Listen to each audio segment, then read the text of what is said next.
香香，你怎么来了？打电话你也不接，只好本小姐亲自跑一趟。哦，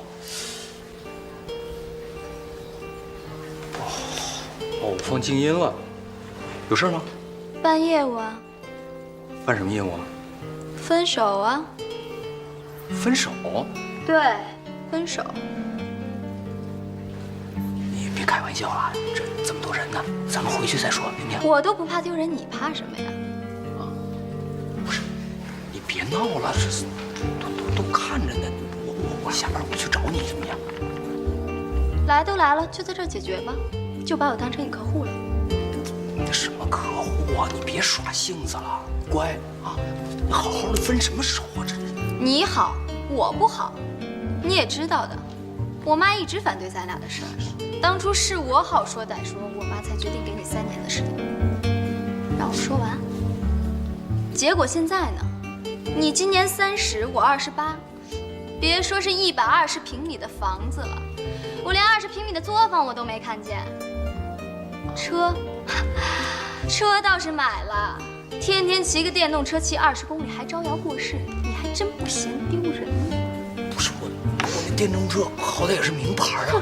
我知道我赚的少，我1个月才赚几千块钱，加上提成加上奖金也不够给你买个包的。但是我对你一片赤诚赤胆忠心，你应该了解呀。可是你妈对我要求那么高，你妈说买房最多贷款也不能超过30万，我哪买得起啊？你让我去抢啊？抢啊！监守自盗多方便啊！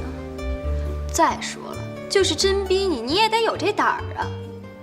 这年头啊，贷款比离婚都多，挣不到提成，那是你没本事。别喊，行不行？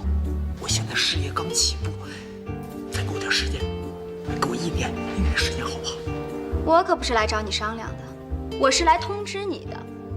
我已经在你身上耗费4年的青春了，我可耗不起了。姑奶奶，我求求你了，行不行？你这样，我请个假，我跟经理请个假，一会儿我带你去逛街去，好不好？等我1分钟。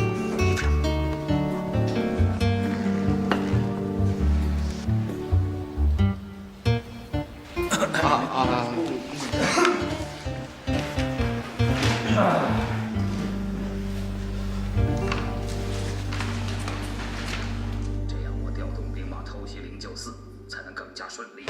经理，干什么呢？你给我冒冒失失的，一点礼貌都没有。经理，我们家里边出点事儿，我想跟你请个假回家一下。你怎么总那么多事儿啊？30岁的人了，你工资不分呐？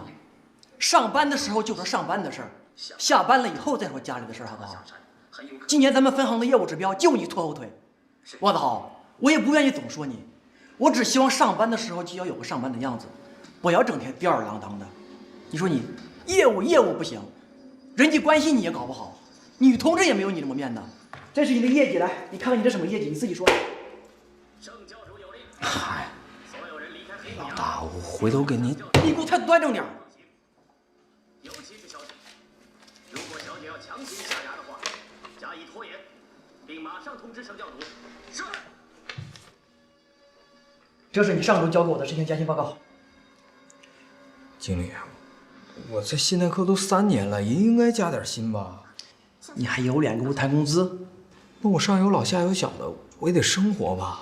我给你算笔账，1年365天，也就是52个星期，每周休息2天，还剩260天，每天用16个小时没有工作，就要减薪。你1年只有15天，才能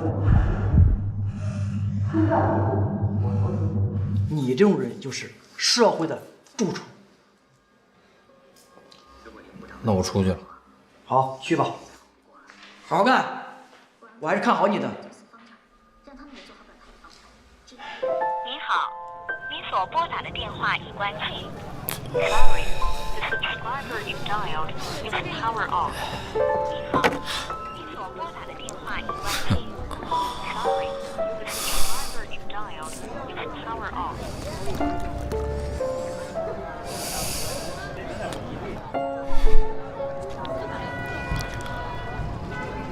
爱情算个屁呀！有啥没啥，傻逼才跟你好呢。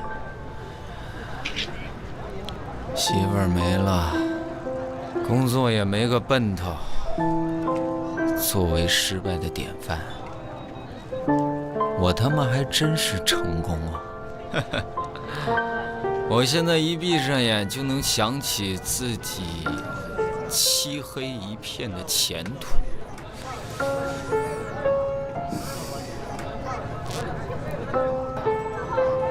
哎，兄弟，你知道“女为悦己者容”的下一句是什么吗？士为知己者死。狗屁！男为悦己者穷。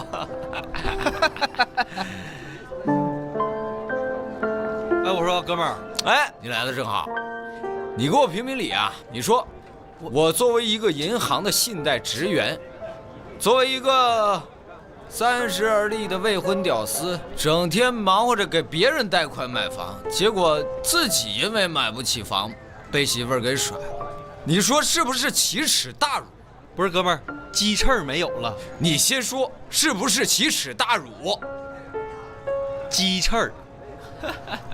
啊，给我来10个大腰子。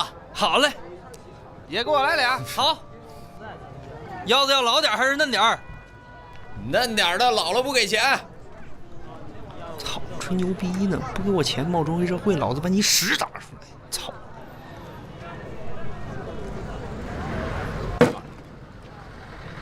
老天爷饿不死瞎家巧。哎，哥们儿，你说我实在不行，就跟你一样弄个摊子在这卖烤串行不行？我靠手艺挣钱。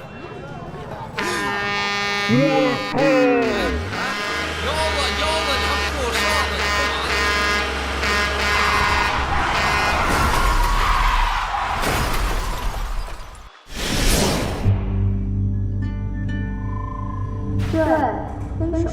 你干嘛分手。我要整对调。30岁的人了，你工资不分呐？你今年30，我28。我妈一直反对咱俩，我可好奇了。啥意思才跟他好？那是你没本事。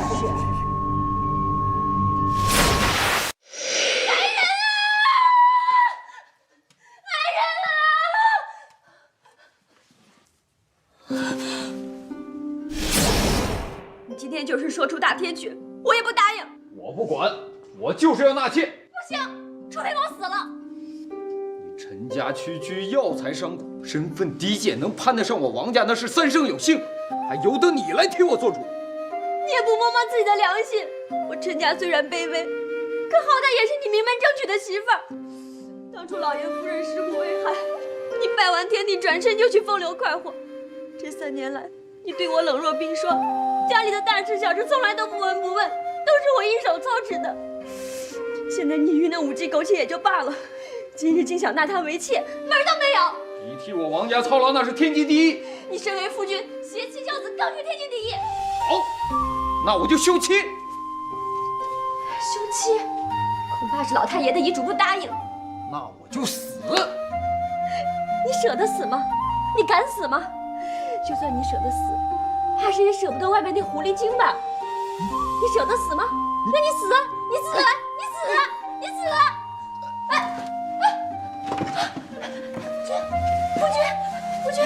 夫君，就是真逼你，你也得有这胆儿啊！鸡翅儿没有了，鸡翅儿。爱情算个屁呀！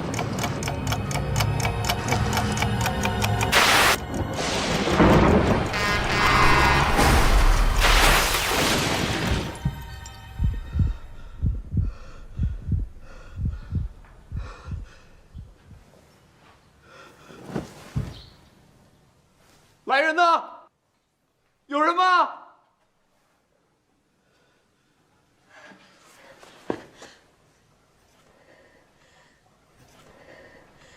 你是谁呀？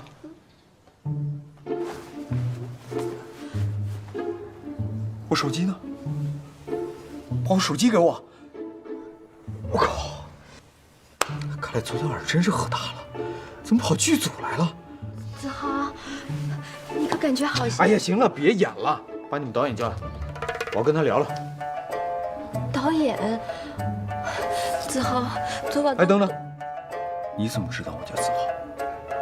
我当然知道了。你们拿了我的身份证。等等，你们是怎么把我弄来的？你们有什么企图？你们是哪个单位的？有什么权利这么做？夫君，妾身是你的家人啊，你都不记得了吗？把衣服呢？把衣服还我！还有我的手机、钱包我不要了，钱我也不要了。你总得把身份证给我吧？这说的都是什么呀？这衣服你不是穿在身上的吗？我想起了，我被卡车撞了。我是不是死了呀？我还有一把老腰子呢。夫君，你是病了吗？你是不是不舒服啊？等等，谁是你夫君啊？我刚分手，哪来的媳妇儿？你说实话，你叫什么名字？到底有什么企图？夫君，你不记得妾身了吗？妾身是你的发妻雪影啊！发妻雪影？你别哭了，别哭了。看来我是真记不起来了。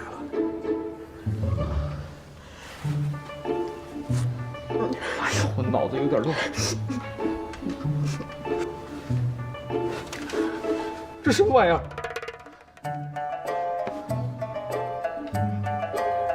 你能帮我好好回想回想吗？这是哪儿啊？这是侯爷府，是咱们家呀。家？就算是家，那咱们家住哪儿啊？夫君，你不会连这都想不起来了吧？咱们家在长安啊。长安？你为什么叫长安而不叫西安？难道你是大汉民族主义？好吧，最后一个问题，咱们这儿解放了，咱们家是不是地主啊？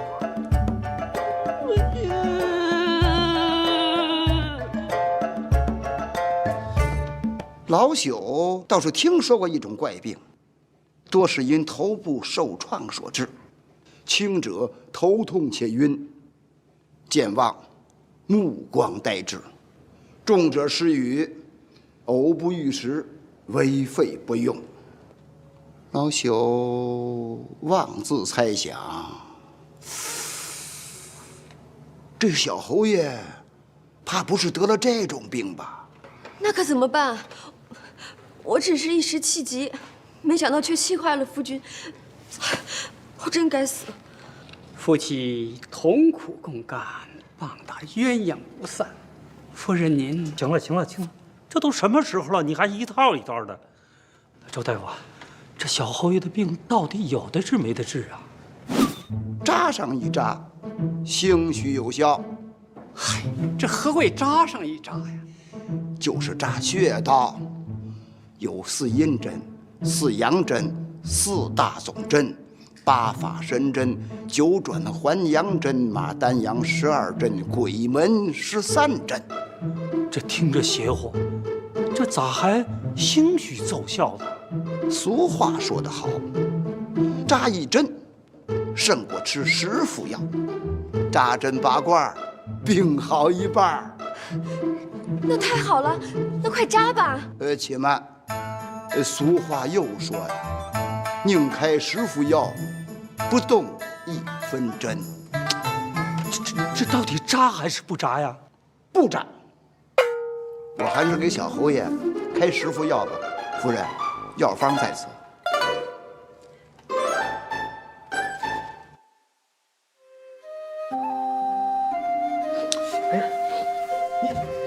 你怎么又哭了？别哭了啊！再哭眼睛都肿了。我嫁到府上3年，哭了3年，夫君怎么从来没说过这样的体己话？不会是为了了外面那个不三不四的狐狸精，昨天更一气的背过气，今日醒来又装失忆下妾身，现在又这样低三下四来求妾身吗？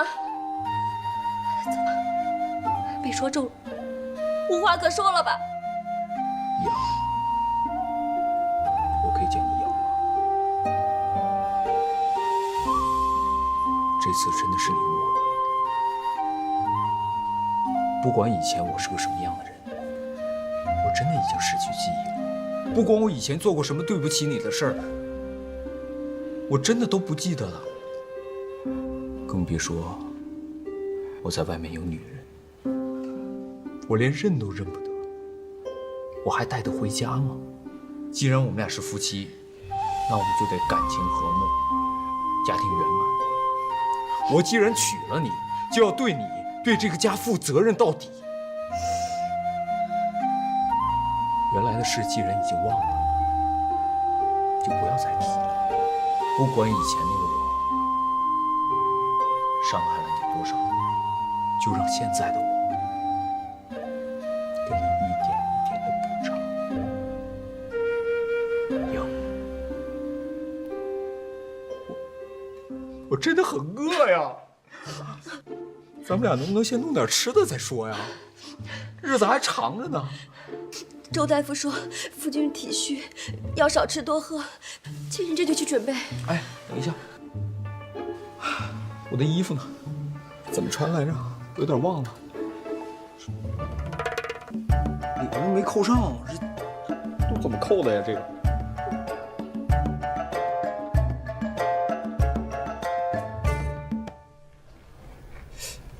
哎，这大户人家的饭菜跟电视上不太一样啊。那些整只猪、整只羊、烧鸡啊、生猛海鲜什么的都在哪儿呢？又不祭祖，哪来的猪羊？还电视呢？夫君能考上个县士、府士，妾身就替夫人和老爷烧高香了。哎呀，算了，跟你们说话说不明白，先吃饭吧。吃完饭你带我在家里边转转，我好熟悉一下地形啊。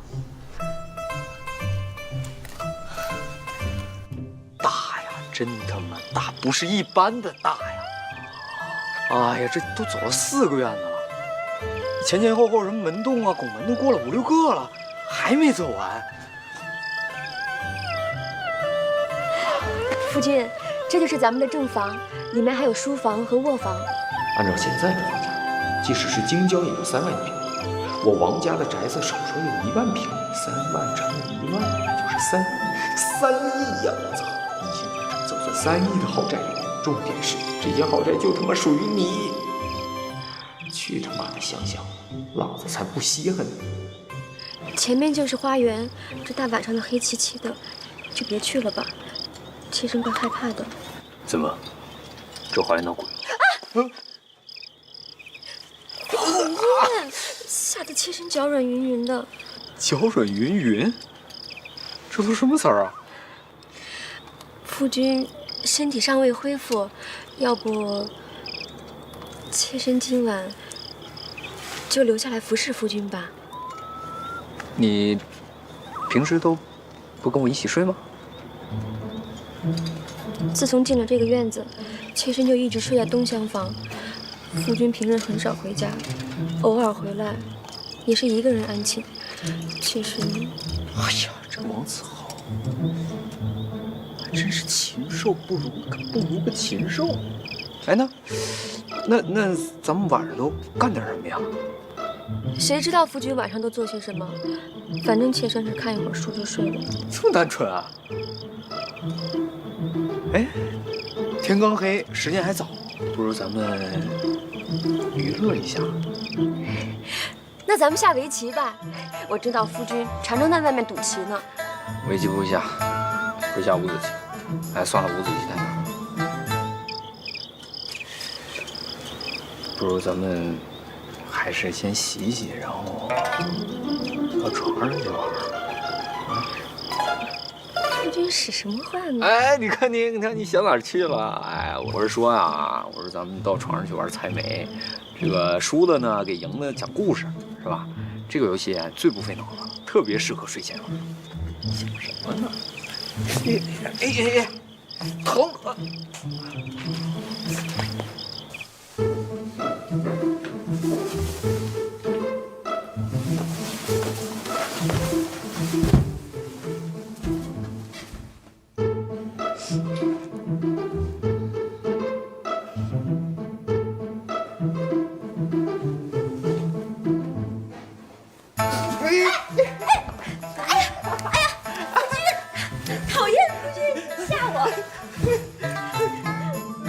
看来夫君真是失忆了，以前就从来不会这样对妾身。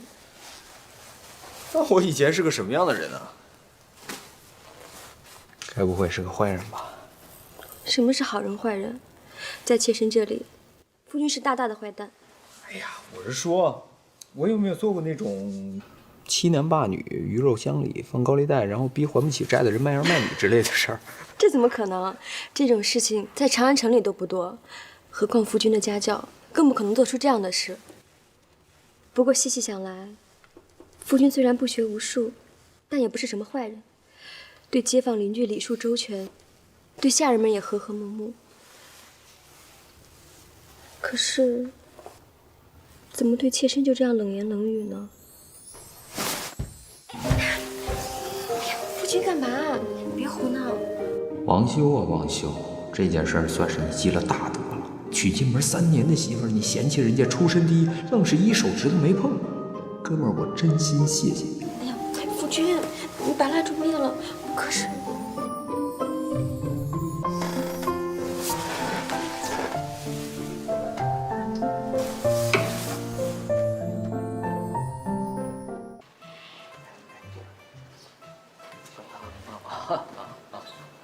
侯爷，来，夫君坐。妾身给你介绍一下，这位啊是管家钱叔，是太爷使过的人，在王家鞍前马后操持了22年了，在王家庄上也是鼎鼎有威望的。夫君以后凡事啊要多跟钱叔商量。不敢当，不敢当，能在开国侯府里效力，实在是老朽的福分呐。刚才我听说小侯爷得了那个失忆，就是把以前的事儿都忘了。哦，小侯爷得了失忆症，老朽无能，我这就去熬药去。别，钱叔，我这病好的差不多了，再静养几日就好了。有劳钱叔挂念了啊，小病。夫君，这位是账房胡先生，在咱府上已经24年了，是随太夫人从国公府上过来的。胡先生精明能干，更是写的一手好字，远近闻名。夫君以后要多向胡先生请教才是。啊！哎呀，文化人呐！别，折杀老夫了！一介下人当不起侯爷大礼呀！别啊，老夫自当兢兢业业，以报王家累世之大恩。不用站起来行，会吓坏大家。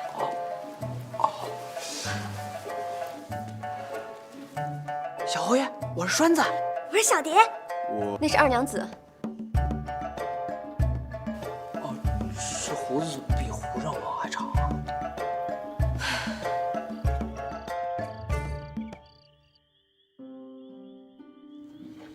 夫君在说什么？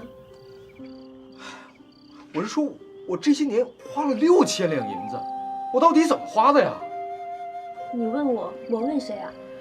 若不是妾身带回来的嫁妆还有些，只怕现在都要变卖家产了。你一直用私房钱贴补家用，哎呀，我真是禽兽不如！我他妈到底是个什么东西？这事儿也不能全怪夫君，咱家除了庄子上每年能收700两以外，其他就没有别的进项了。啊，不过夫君不用发愁，当年我家剩了王家好大一个人情，实在不行的话，我就回娘家再置办些银两，咱们省着点用，也足够了。你让我花你的钱，你拿我当什么了？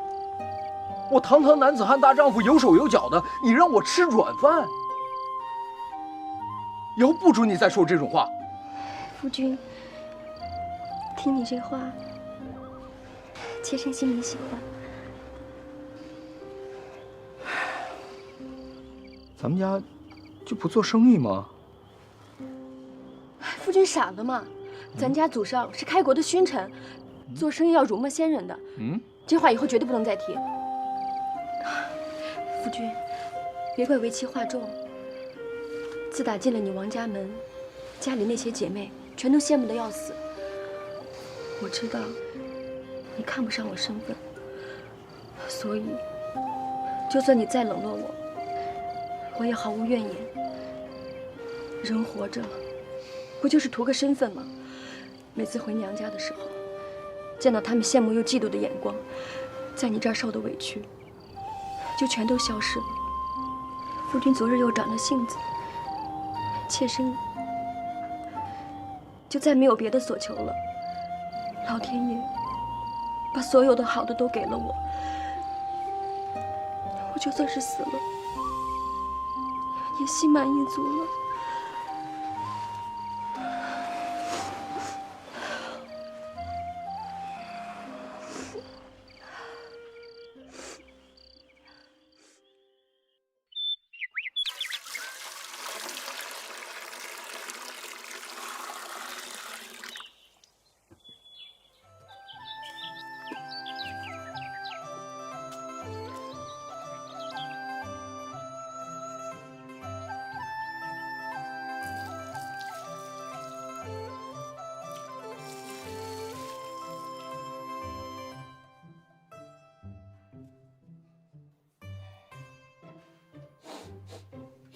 哦，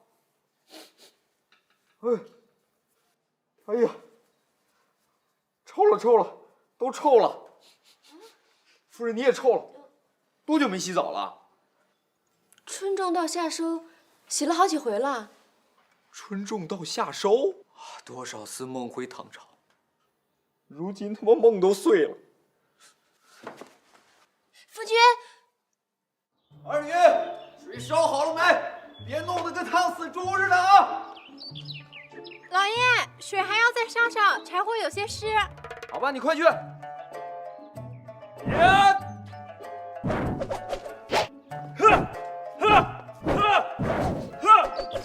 烧水啊，烧水！我渴呀！我渴！夫人，老爷他，老爷怎么了？老爷他，夫君，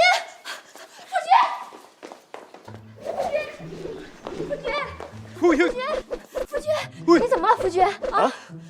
怎么了？出什么事了？你怎么了？没事啊，我在晨练啊。晨练啊？晨练就是每日练习，能让身体健康，百病不侵啊。刚才二女来说你4阿姨正抽风呢，吓坏妾身了。听他胡说。哎，要不要以后为夫把此术传授于你，你也好授予天齐，与我共享仙福啊？你不愿意？来，试一下嘛，来啊！使劲扶着，喂，捅，用力，我看看，用力啊！用力！哎呀，看来啊，这些功夫确实不适合女人啊。哎，要不然为夫教你骑马舞吧。骑马？还舞？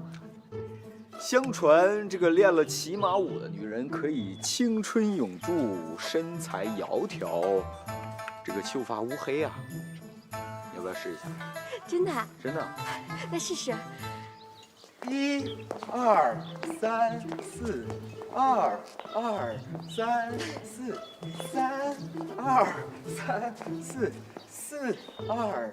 夫君，这姿势，妾身做起来太不雅了。有什么不雅的？不就劈个腿吗？来，哎，二女，来，一块练，快！我还要烧水。你烧什么水？这好，来，我们继续。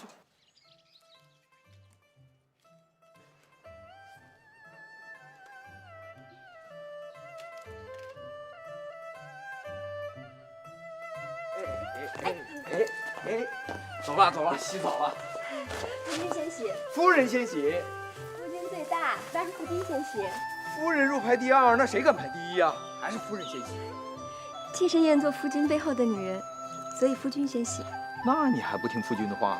夫君，这件事树切实难以从命，夫君先洗。哎呀，废话，磨磨唧唧的，洗个澡嘛，走，一起洗。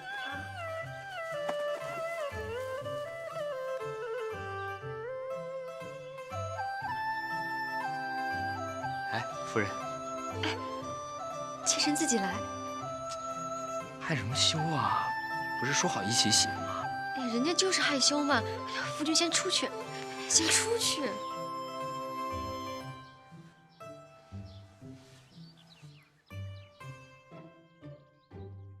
带马，带马！哎，快请！听说子豪兄最近身体不适啊，我就过来走动走动。哎呦，快请，快请！哎呦，程小公爷，陈管家您好，您好，哎，还这么高呢？哎，快请，快请！哎呀，这不是德昭兄吗？四爷兄，耳朵够长呢。我是闻着过来的。哎，最近程爷爷身子骨可好啊？精神着呢，他可是长安城有名的老不死。不，老寿星啊！每天早上起来5板斧呢。那是，程爷爷乃我大唐顶梁重臣，我辈之楷模啊！啊，好说好说。哎，其实我爷爷那2下子哪儿及得上你爷爷当年潇洒呀？咱兄弟俩就不用奉承了啊！人不能招嘛。再说你能不？洗好了，夫人。哎，我看看，你被蚊子咬了。莫大惊小怪，谁人不被蚊虫叮咬？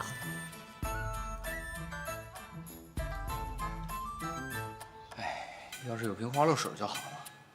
夫君说的什么？啊，没什么。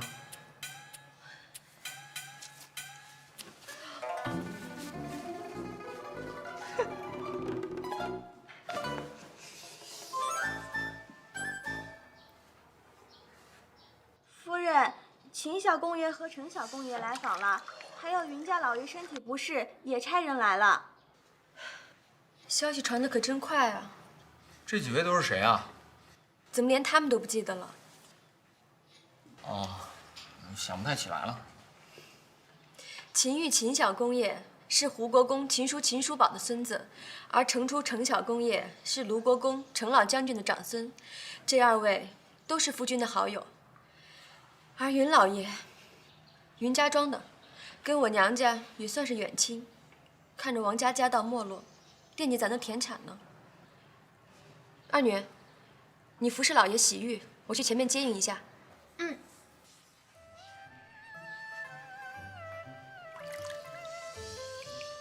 哎呀，看我这条美腿呀！这小丫头怎么不爱说话呀？老爷，妖精的。老爷这一病，跟变了个人似的。对夫人好多了，对我也和善了。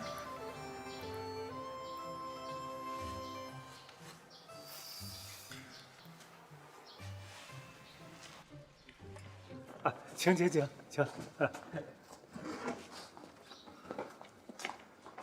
边请。可是开了眼了。这就叫排场。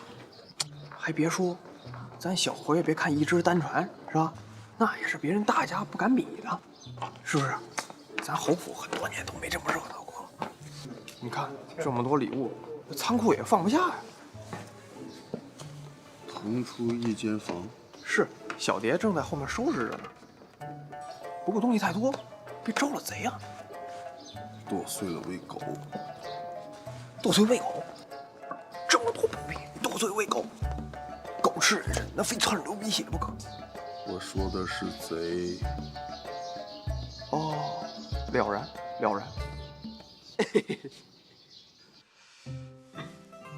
哎呀，我这一头乌黑亮丽的秀发呀，只可惜连个洗发水也没有，真是洗不透，洗不爽啊！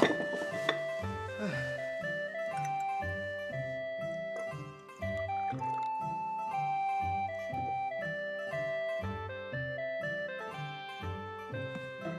哥，这什么玩意儿？老爷，您不喜欢奴婢给您煎的茶吗？不是，就是太烫了。奴婢帮您吹吹。哎，不用，晾晾就行了，晾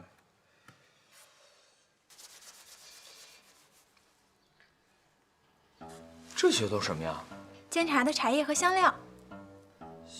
茶叶末、烟丝。上初中那会儿就一直想试试，要是拿茶叶末代替烟丝，卷个大烟泡，抽起来岂不是很爽？二女，你去拿一张宣纸来，然后把这些什么茶叶末啊这些东西都给我卷成一个毛笔状，好不好？老爷，你这是要做什么呀？哎，叫你去你就去，别问那么多了。去啊，还愣着干嘛？老爷，咱们府上没宣纸。什么？我堂堂侯府连张宣纸都没有？宣纸太贵了，平时府上也用不上。那破玩意儿能有多贵啊？回头备几刀啊！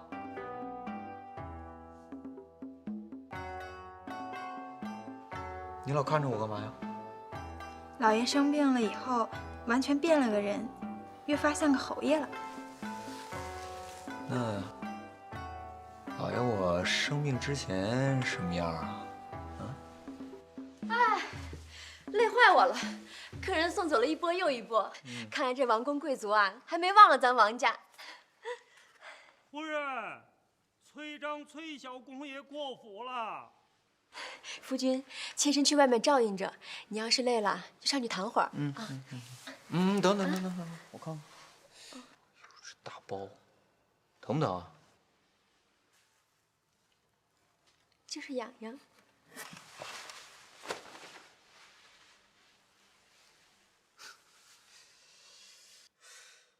二女，哎呀，你能不能不要 biu 的一下就出现了，跟个魂儿似的？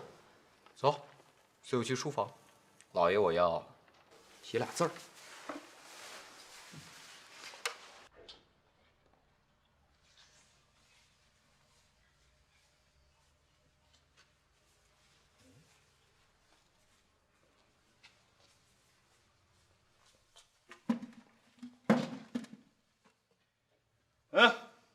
笔墨伺候。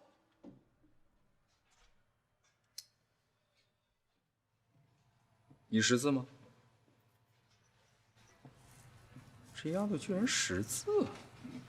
你会唱歌吗？会跳舞吗？会弹琴吗？会跳骑马舞吗？你识字？会跳舞吗？会唱歌？真的识字？看来这丫头真的识字啊！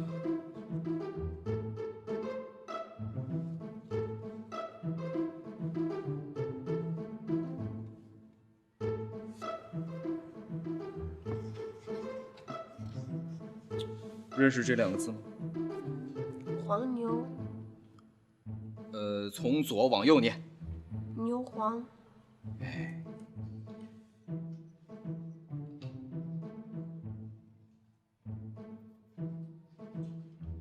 这个呢？麝香。哎呦，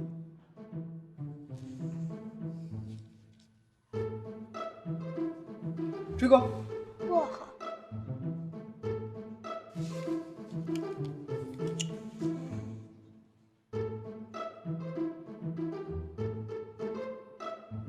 这个呢？哎，你要再点头，我马上就要问你微博、微信、手机号。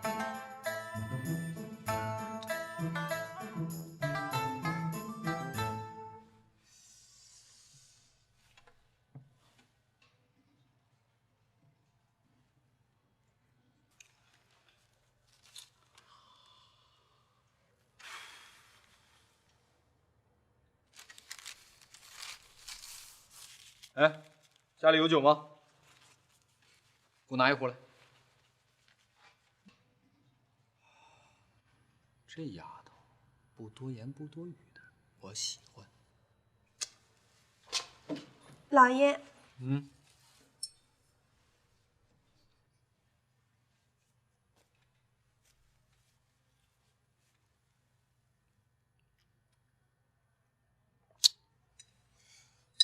这酒也就20来度啊，这挥发率太低了，得想办法这酒蒸馏一下呀，蒸馏啊，蒸馏。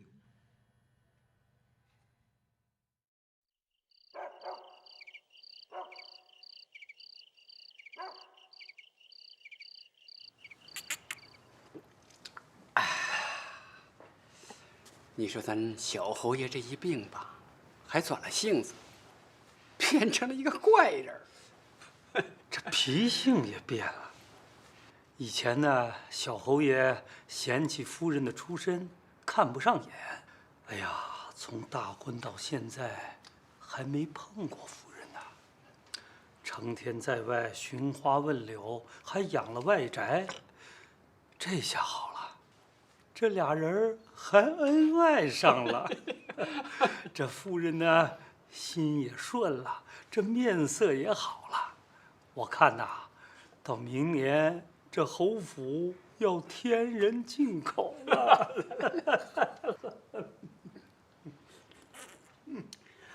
哎呀，老侯爷在天有灵啊！哎呀，这片家业啊，算是有了指望了啊！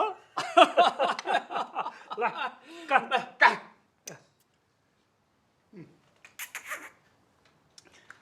哎呦！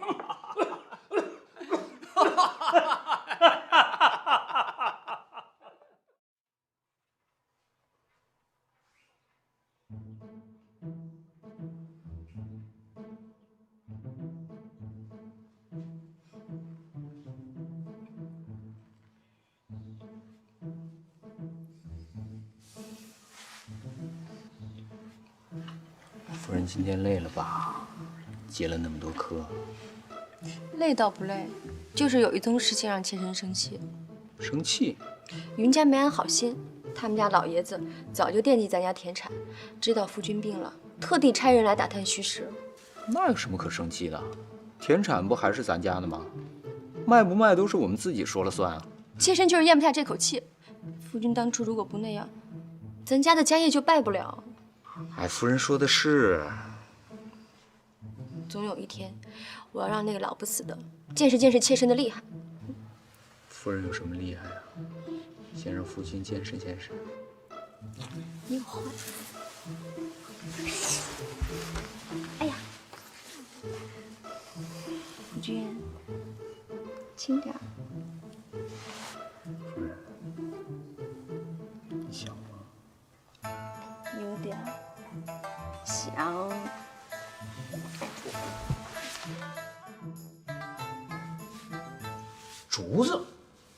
竹子可以做野流管啊！这丫头天生就是个捏背的，手法娴熟，出神入化，提神醒脑啊！二驴，你去给我找个大蒸锅来，快去快去！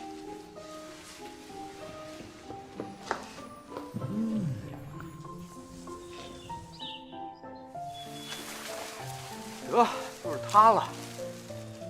引流管成了。来来来，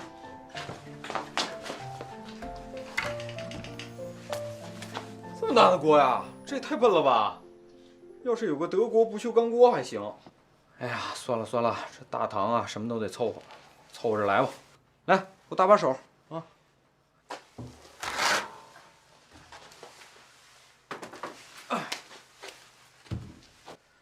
别愣着了，快把酒倒进去，我要把这酒提纯。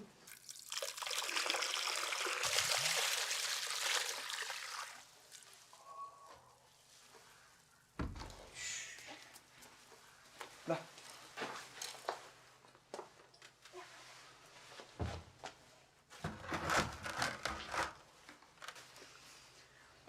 快去，把那16味药给我拿过来。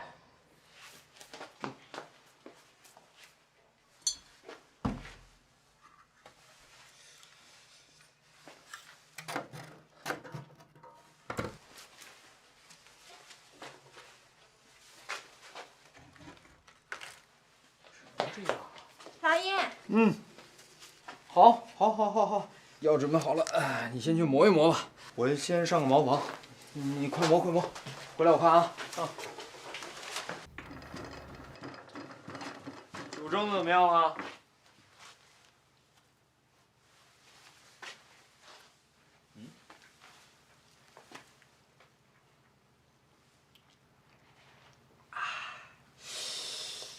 哎呀，不错不错，50度的老白干儿，味儿不错。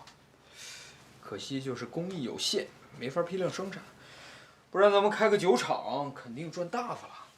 那奴婢岂不是每天都能跟老爷对酌小饮？那可不，自家的酒想什么时候喝就什么时候喝。那奴婢现在就想跟老爷一醉方休。嗯，你这丫头怎么一点都不学好呢？你成天都想什么呢？你再这样我抽你了。奴婢愿意被抽。你是不是以为我不敢抽你？你给我把屁股撅起来！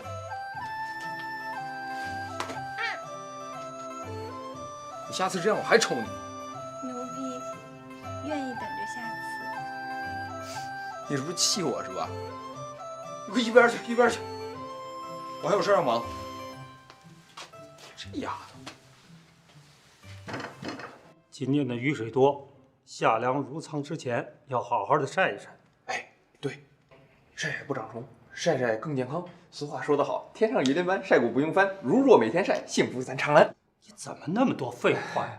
粮食先不晒。哦，云家庄的大部分人来问转让田产的事儿，你去回个话，就说过些时日再说。行，但是钱叔，那个云家庄的所谓就是黄鼠狼的腚，他憋不出好屁来。这还用你说？赶紧去！哎，得，我这二脚一错蹬，苍啷啷啷啷。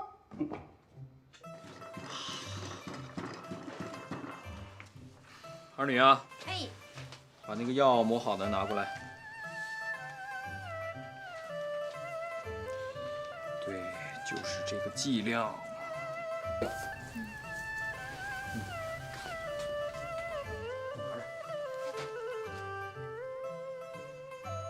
你先试验一下。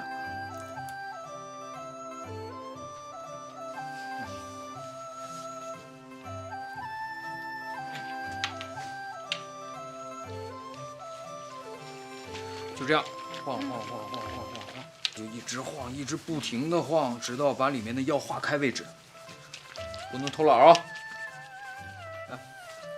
来吧，好，晃吧。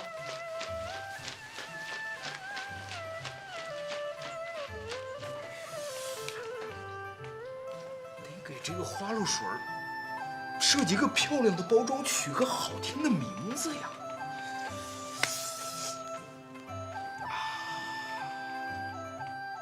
二女，哟，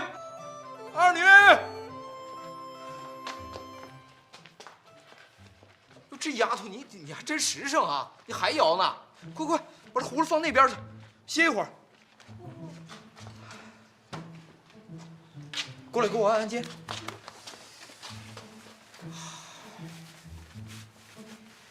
怎么给她起个好听的名字？设计个漂亮的包装呢？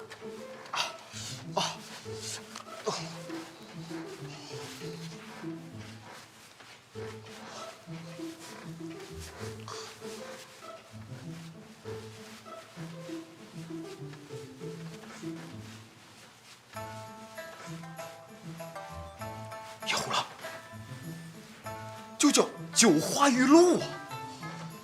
通通用那一大扎的小葫芦装起来，再涂上颜色，有意境啊！太有意境了。谁怜芳醉酒，春露到秋风，司空曙，好诗句啊！就叫九花玉露。这小丫头小手可真是神了，她这么一推一捏，我就思如泉涌，智慧百出啊！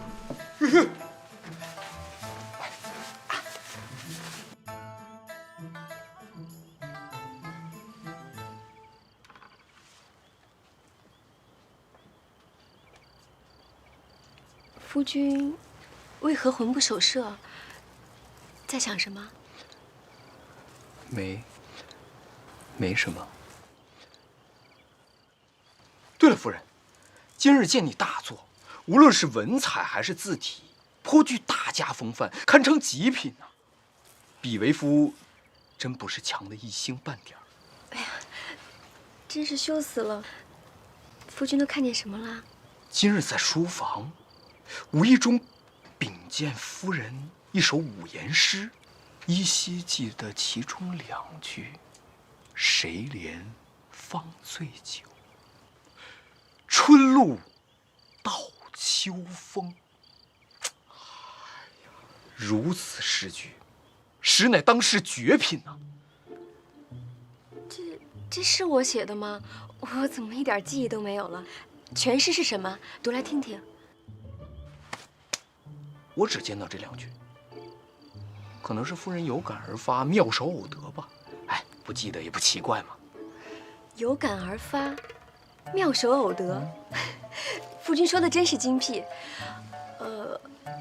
谁怜方醉酒，春露到秋风。这真是我写的吗？难道我也失忆了？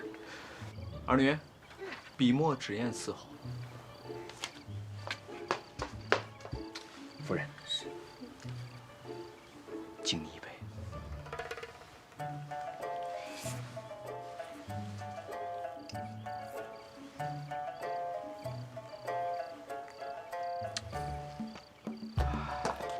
此2句才是绝句。夫人，快！此等诗句，定当流芳百世，快记上。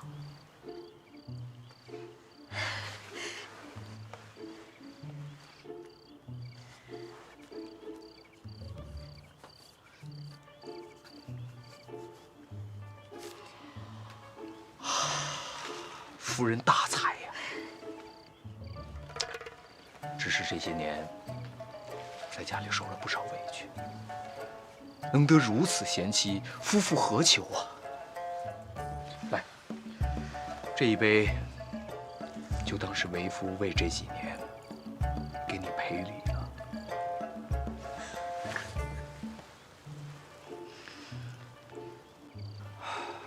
哎，对了，夫人，前几日见你被蚊虫叮咬，于心不忍，于是这几日在家潜心研制了一种有驱虫效果的香料，取名九花玉露，还请夫人题词。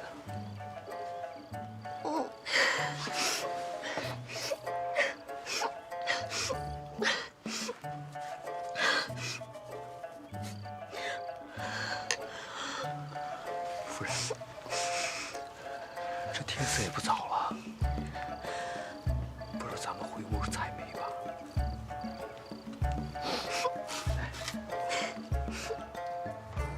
娘子，看看，全都买到了。你这是在侮辱我呢？我栓子办事儿什么时候办砸过？哎，你知道栓子是啥意思吗？系牲口的绳。放屁！哎，用小侯爷的话讲啊，就是靠谱的人。懒得和你说。嘿，我还懒得和你们这些粗人打交道呢，是不是？卸货了啊，乖。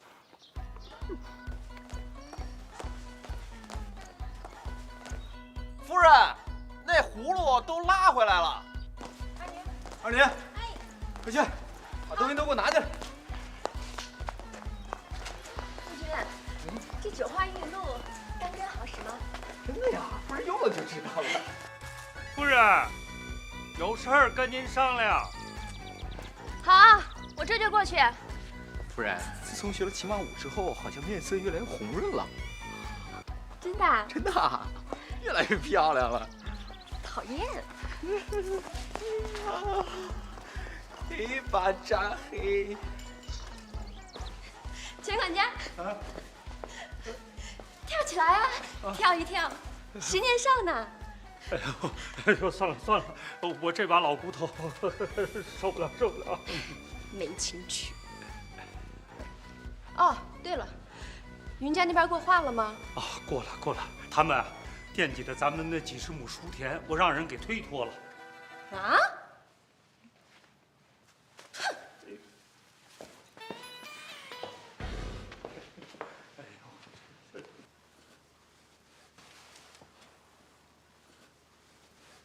九花玉露，太棒了！老爷，你还是个心巧的人呢。你喝酒了？酒好，诗好，就你不学好。快来，帮我把这些都装瓶啊！哎。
大功告成，来，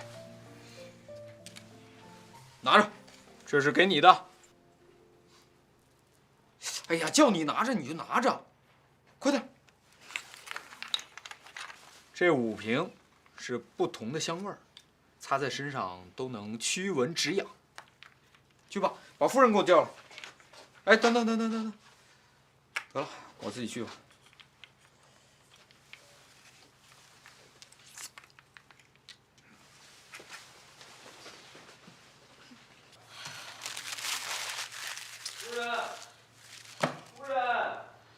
夫君。啊。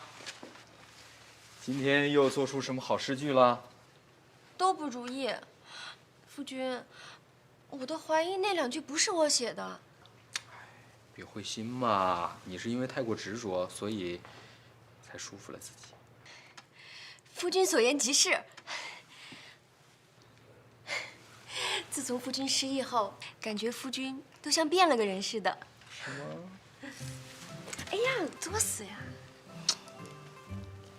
夫人，我送你样东西。九花玉露。哎，你怎么知道的？神了！夫君一进来我都闻见了，还用猜吗？快给我，快给我，快给我！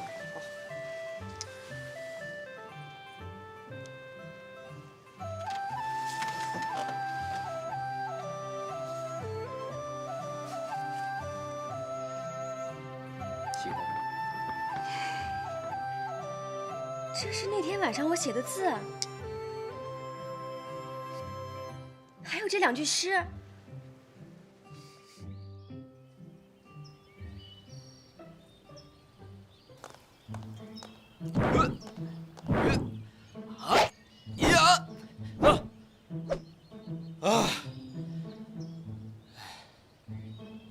二女，过来，偷看什么呢？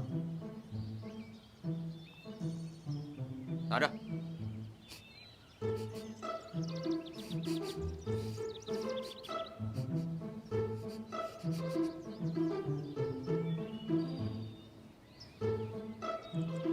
你抹了几种啊？5种你都擦了？你傻呀你！晚上去洗澡去啊！洗完澡之后只能擦1种。行，你现在就去吧。去啊，还愣着干嘛呀？去！真傻孩子。哎，跟二女干嘛呢？哎呀，夫人，这丫头片子擦那么多九花玉露，弄得呛人，我教她怎么用呢？就像夫君昨晚教妾身那样吗？哎呀，夫人，你想多了，二女还是个孩子呢。这些日子辛苦她了，要是没有她的话，九花玉露也不可能研制的这么快啊。是该给人家奖励的时候了，我就给了她几瓶，没多少。是，夫君做的玩意儿，愿意给谁就给谁，犯不上跟妾身说。唉，14岁也不小了，妾身这几日正发愁，是不是该给二女找个婆家呢？啊，夫君倒是给了个好借口。别呀，你这不是难为我吗？别因为这点小事害了人家姑娘啊！这你也得问问人家自己的意见呀。给她找婆家就是把她给害了。那我父亲岂不把我也给害了？让儿女自己找婆家，那我算什么呀？那夫人，你误会了，真的不关二女的事儿。这个东西是我为你专门研究的，只是擦起来有些不同的学问，每个人擦起来都有不同的味道。它用了之后，我们以后再配置也好用啊。夫人，我真的是为你着想，你要相信我。5个，选哪个呢？排排坐，吃果果，你一个，我一个，宝宝不再留一个。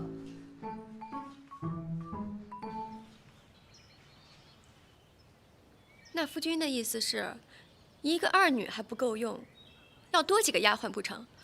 那要不，妾身把城里那位姑娘也给你接回来？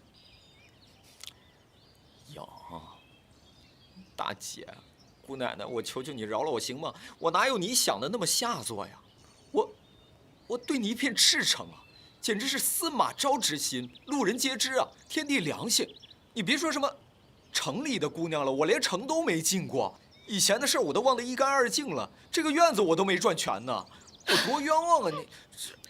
妾身知道，夫君对妾身好，宠我，疼我，妾身都感受得到。妾身以为自己是全天下最幸福的女人了，这些日子，夫君都把妾身宠坏了，怕你病好了又像从前那样跑出去不回家，怕你再也不跟妾身说话。夫人担心的也不无道理啊。一个不让自己女人放心的男人，那真的就是一个彻头彻尾失败的男人。要不这样，咱们明天啊，不，今天吧，一会儿咱们就去城里把那个姑娘找出来，跟她说清楚。夫人，你给我支点银子，就当是给她的遣散费了。城里的房子咱们也不要了，以后呢，就跟她再也没有关系了，好不好？再有，二女真的是无辜的，我就不多解释了。但是夫人，你要真觉得她的存在不影响到咱们俩夫妻感情的话，那就给她找个好人家了吧。也别说咱们家亏待了她，是不是？以后呢，咱们家里边就找几个小老太太来伺候，年轻的姑娘就不让她来了。再有呢，别再有了，听得让人瘆得慌。这要让别人听见，还不笑话死妾身了？今天的事儿，实在是妾身无理取闹来着，夫君别往心里去。至于外面的那位马，咱王家也得给他个说法，不是？这事儿啊，夫君不适合亲自去，就交给妾身来办吧。总之啊，妾身一定让他满意就是。太好了，夫人。还有啊，二女的事儿，夫君也不用操心了。这丫头是我过门时的陪嫁，跟着咱俩一起拜过天地的，也算是咱王家的人。妾身是看夫君失意，欺负你来着。还气我，还气我，气我，真是的。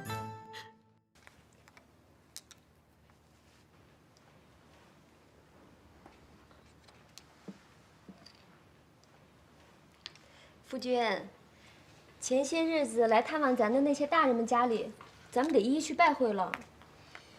正好啊，我正想去看一看传说中的长安城呢。可是回什么礼好呢？别人可都是拿着重礼来的，这送轻了不合适，重了又肉痛。那还不简单，就9花1鹿啊！不行，这些都是我的。还有，夫君以后要是给别的女人送什么东西，必须得先经过妾身，不然妾身让她好看。哎呀，好，好，好，这批都给你，回头我再做一批，留着送礼的。再把你那几首诗也烧在这葫芦上，也给他们看看，我夫人多有文采，给我长长脸。那这次就听夫君的，改明儿啊，我亲自给夫君帮工，多叫几个下人帮忙，别把夫君累坏了。那可不行，我们这秘方可不能泄露出去。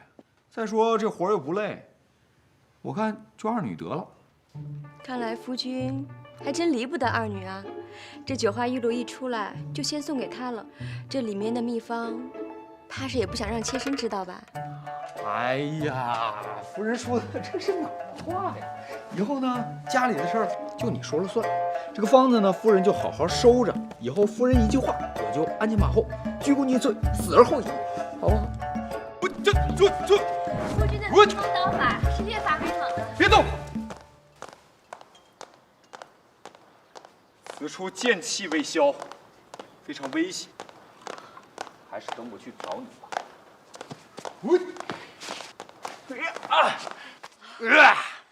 头发长见识短，此乃独孤九剑，可不是昨天的披风刀法了。哦，是妾身搞混了，还望夫君莫怪罪。不怪不怪，不如为夫就将此独孤九剑传授于你，以后你我双剑合璧，剑来剑去的也好驰骋江湖，你看如何？夫君说笑了，妾身一介女流之辈，肩不能挑，手不能提，就算得此剑法，也发挥不了其威力。也罢也罢。哎，夫人今天为何没跟二女一起二呢？脸色看起来也很差，是不是这几日跟我一起上门回礼太累了？夫君不知道，每个月总有那么几天，腰酸腹痛、心烦意乱，而且也不适合大动作。用卫生巾啊？何为卫生巾？你没用过卫生巾？夫君说的可是月事布吗？不哪行啊！当然得用那种吸水力超强的那种，左翻右翻前翻后翻都不侧漏的弹力贴身才行啊！何处寻得此宝？这还得容我三思啊！夫君又说胡话了。哎呀，夫人既然不舒服，今天就好好在家休息吧。程老爷子那边，今天我一个人去。那怎么行？那陈老爷子性情古怪，我担心夫君一个人应付不过来。俗话说得好，程小金上阵也就那么3板斧。哪有这句俗话呀？再过个几百年就有了。反正夫人啊，你在家安心静养，卫生巾的事儿，我帮你搞定。谢谢夫君。小二货，继续啊！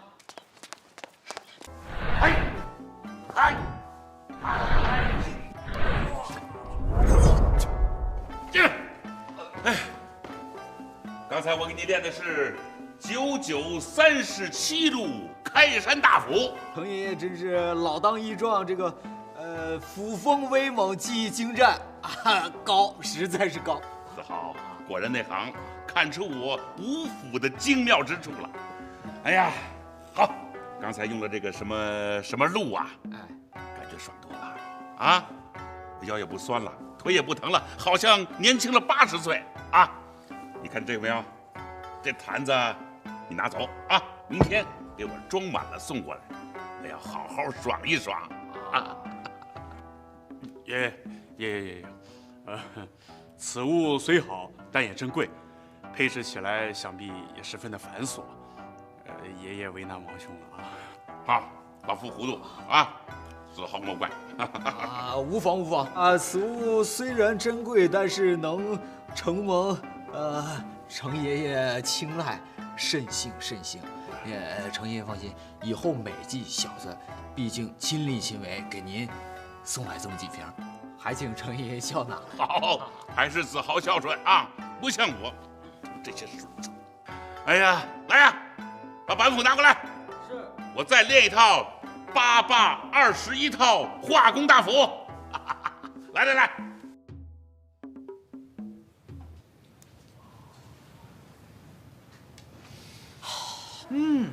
哎呀，真香，香，真实在是香。见识了吧？啊，这可是从极西之国传来的东西。这卢公程老爷子都知道吧？知道。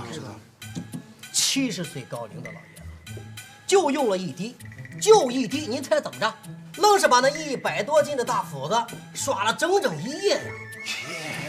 一大早跟没事人似的，能吗？不可能！你看，不信吧？不信，连我他妈都不信，这可是真事儿。还有我父亲，终日为国操劳啊，身体是每况愈下。我这当儿子的看着心疼啊。昨日我将这酒花玉露献于我的父亲大人，我父亲不知用法，多涂了几滴，哪成想啊，一夜没睡呀，这洋洋洒洒写了将近100万字的文章啊！一大早上朝，老爷子走着去的，在路上硬是赶上了骁骑尉罗大人。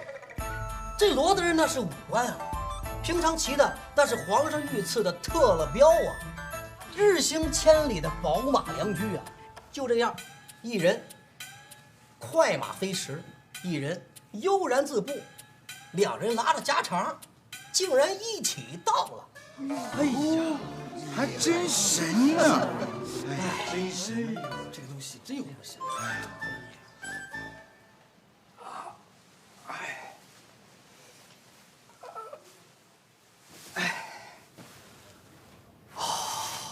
忙活了这些天，终于搬礼给回完了。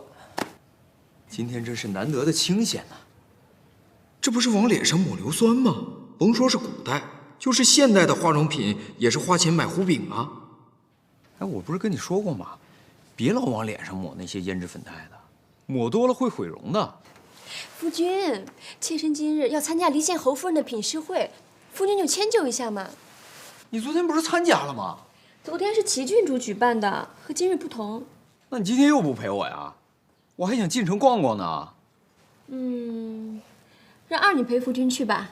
一会儿妾身跟管家说一声，让他给夫君备上马车和随从，好不好？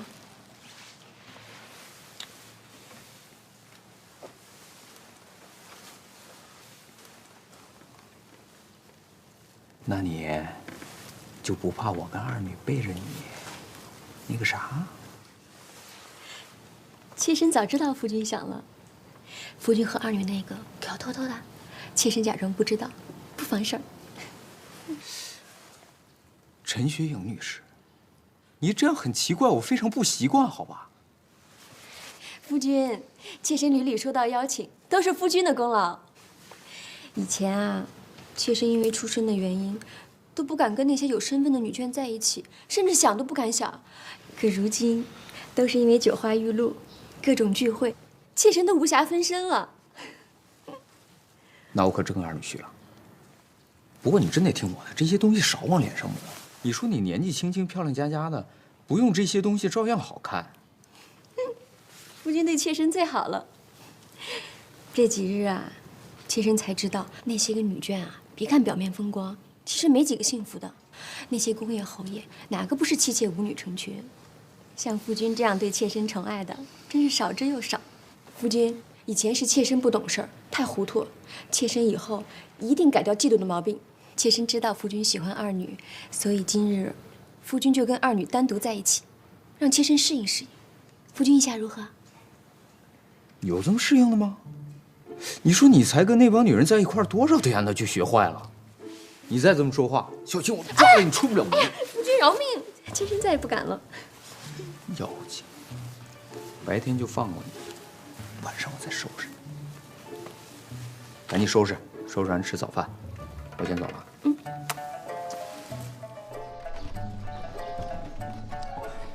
颠死我了！什么时候能到啊？喂，小侯爷，如果路上不堵车的话，半个小时也就到了。哎，这怎么大唐也堵车吗？堵得厉害！如果上朝早高峰或者下朝早高峰的话，堵得更厉害。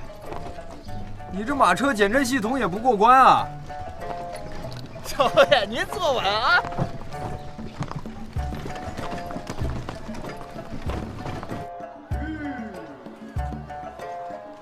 小侯爷，二夫人，咱到了，到了。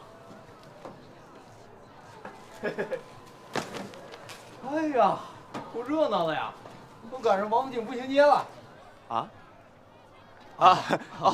小侯爷，这是咱们长安街的西市，是整个长安城里边最热闹的地方。要不您和二夫人先逛着，小的这马也该喂了。好，你也歇歇啊。我们进去逛逛。好嘞，侯爷。走。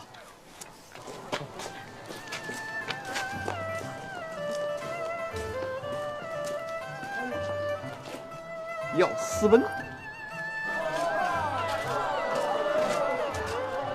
老爷累不累？我来提嘛。哎，那怎么行？那不成了虐童了吗？奴婢愿意被虐。胡闹，胡说八道。哎，一会儿帮我想着，买一些上好的宣纸，还有上好的丝绸，还有叫什么来着？软麻布。啊，对对，软麻布。老爷，你要这些是干嘛呀？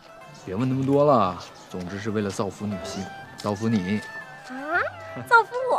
好了好了，不说了，我快饿死了，快走，快走。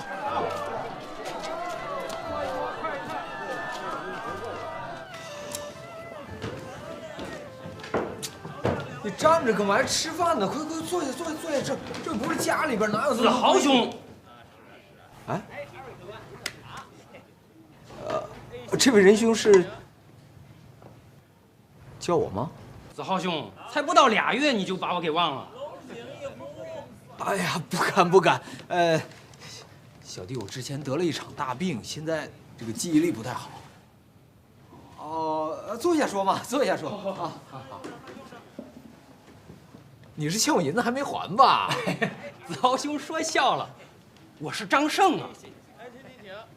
你长安城的邻居，子豪兄都忘了？失敬，张兄，我这个记忆恢复的不行。我还是没想起来我的什么邻居？你张兄家住何处啊？看来子豪兄真是失忆了，难怪。你上月初离家，一直未归，您夫人非常着急呀。夫人，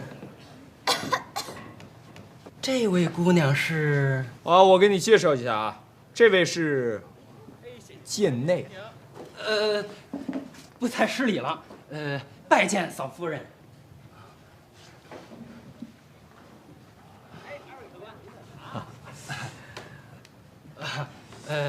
那小弟就不多做解释了啊。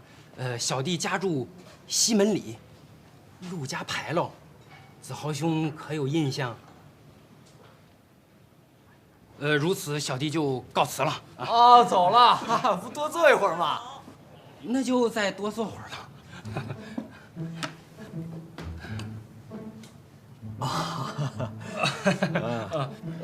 子豪兄在城里有处宅子，可还记得？就在小弟隔壁。你宅里的夫人和我张胜的妻子是闺中好友，如今你一去不回，你这夫人非常着急，于是托我呢到处打听。哎呀，张兄，你看外边的太阳多大呀！哎呀，晒得人们好幸福啊！对，子豪兄不说，我还没有发现，这个太阳晒的真的是好幸福啊！阳光明媚，还飘着几片鹅毛大雪。张兄，快吃菜！吃菜！夫君，要不然咱们去看看那位姐姐吧。就黑路呢。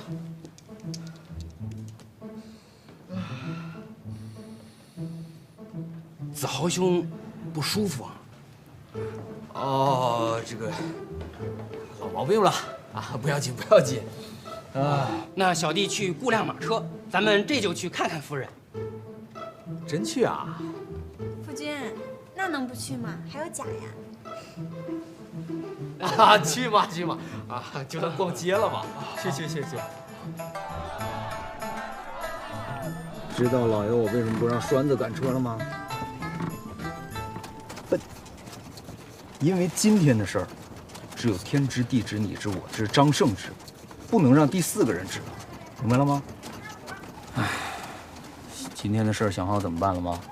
老爷，如果今天咱们不来的话，那个武姬横竖也是个死，就算夫人把他打死在西市，也没有人管。老爷一会儿进去把他偷偷杀掉。反正老爷也有契约在呢。啊？哪儿呢？这个是上月老爷晕倒的时候，奴婢从您身上拿的。臭丫头，拿了我的东西为什么不给我？你那个时候对夫人不好，奴婢替夫人生气。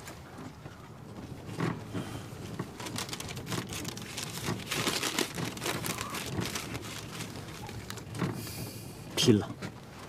好，二李，一会儿你直接打车回家，告诉夫人派人来接我。我一会儿要到公堂上去跟人说清楚。你就跟夫人说，一口咬定是那个小狐狸精偷拿了我的玉佩。记住了，咱们放倒个牲口，都得有个说法，更何况是个人。看来老爷这次是真的动了杀心，一会儿从哪儿下刀呢？这儿。老爷，好好的一件事被你弄得血淋淋的，奴婢害怕。你怕个屁！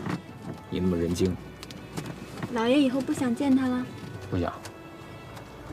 也不知道那个院子有多大，值好多钱吧？再值钱也不想要了。其实我根本连见他的念头都没有。那还不简单？房子给他，契约也还给他，让他10日里把房子卖了搬走不就得了吗？夫人这1个月很忙，肯定不会动他的。我就是怕他不同意呀。老爷，你当人人都跟您一样啊？您从小就高高在上，您怎么会知道下人的想法？一个舞姬根本算不上人，下人还有个人字。今天您把卖身契还给他，他就可以堂堂正正的当个人了，去官府上填个户籍，体会做人的甜蜜与辛酸。唉，想不到这古代女子如此守信，想想当今这儿了，哪儿这么容易就给打发了？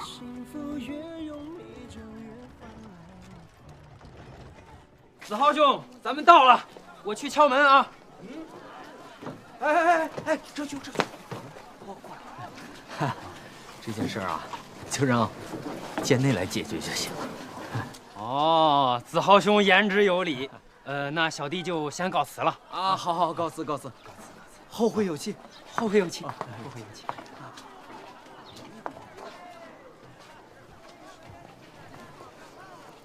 这次就让你替老爷我解决这件事了。从现在起，你就是王夫人。去吧。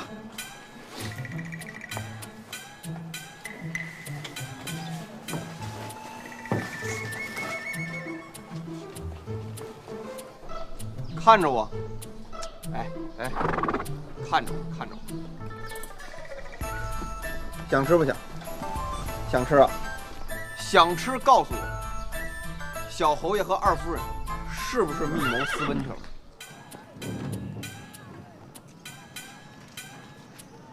姐姐，别送了，这天色也不早了，快回去收拾东西吧。夫人，您的大恩大德，小女子没齿难忘。夫人您放心，我一定尽快搬走。快回去吧。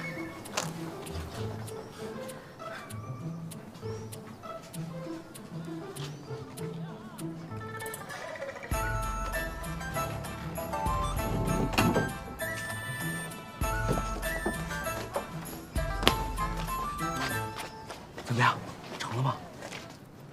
真的？哎呀，太好了，这事终于解决了。